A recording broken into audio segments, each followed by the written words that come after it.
The Three Sillies.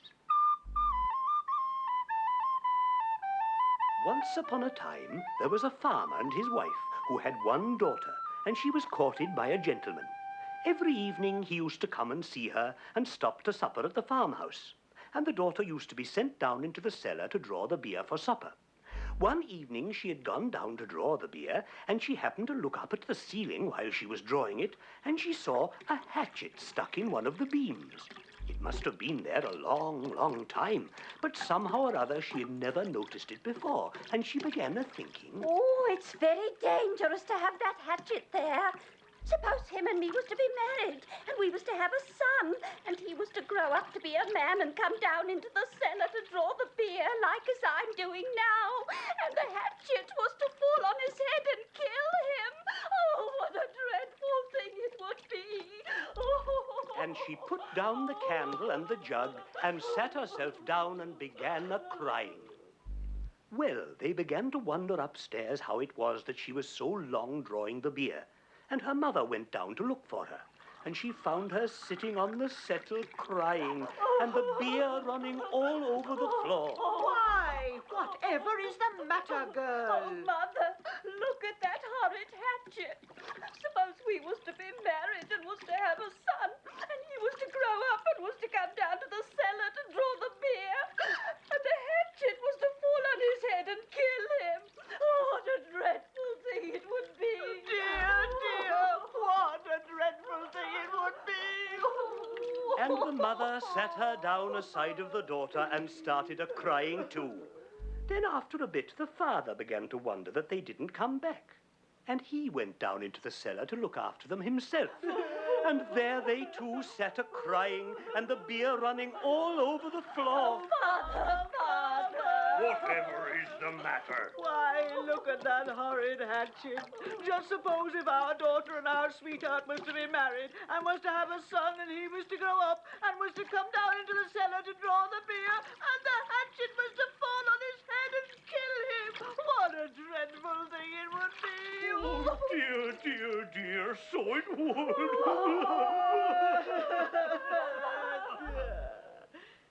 Now, the gentleman upstairs got tired of being left all by himself, and at last he went down into the cellar too to see what they were after.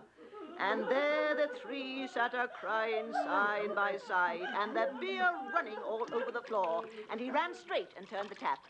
Then he said, Whatever are you three doing sitting there crying and letting the beer run all over the floor? Oh, look at that horrid hatchet. Suppose you and our daughter was to be married and was to have a son, and he was to grow up and was to come down into the cellar to draw the beer, and the hatchet was to fall on his head and kill him. I've travelled many miles, and I never met three such big sillies as you three before. And now I shall start out on my travels again, and when I find three bigger sillies than you three, then I'll come back and marry your daughter. So he wished them goodbye, and after removing the offending hatchet from the beam, started off on his travels and left them all a-crying, because now the girl had lost her sweetheart.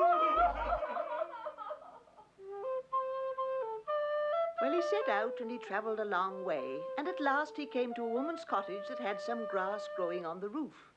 And the woman was trying to get her cow to go up a ladder to the grass, and the poor cow durst not go.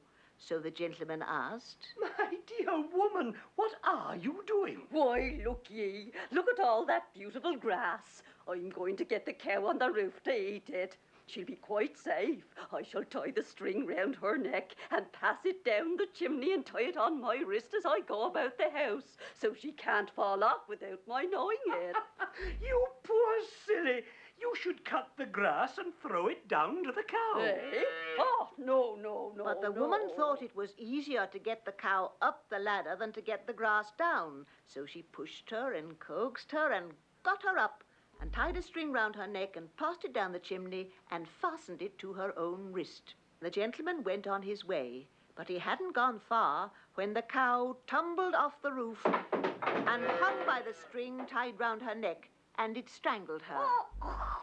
And the weight of the cow tied to her wrist pulled the woman up the chimney, and she stuck fast halfway and was smothered in the soot. Well, that was one big silly.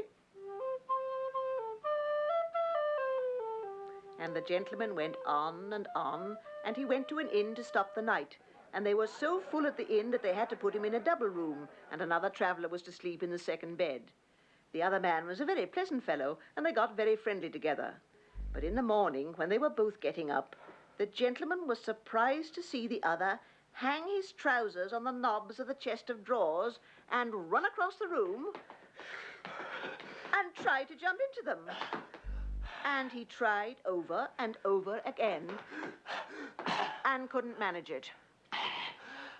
And the gentleman wondered whatever he was doing it for. At last he stopped and wiped his face with his handkerchief. Oh, dear, I do think trousers are the most awkwardest kind of clothes that ever were. I can't think who could have invented such things. It takes me the best part of an hour to get into mine every morning, and I do get so hot. How do you manage yours? So the gentleman burst out a-laughing and showed him how to put them on. Why, thank you. I'm much obliged. I never thought of that. I never did. So that was another big silly. Then the gentleman went on his travels again, and he came to a village, and outside the village there was a pond, and round the pond was a crowd of people, and they'd got rakes and brooms and pitchforks reaching into the pond, and the gentleman asked what was the matter. Why, matter enough. The moon's tumbled into the pond, and we can't rake her out anyhow. So the gentleman burst out a-laughing and said, Look up into the sky. It's only the moon's reflection in the water. But they wouldn't listen to him and abused him shamefully. You don't know what you're talking about. Mind your own business. Get out of this. Get out. Get out. And he got away as quick as he could. So there were a whole lot of sillies, bigger than those 3 sillies at home. And the gentleman turned back home again and married the farmer's daughter. And if they didn't live happily forever after, that's nothing to do with you or me.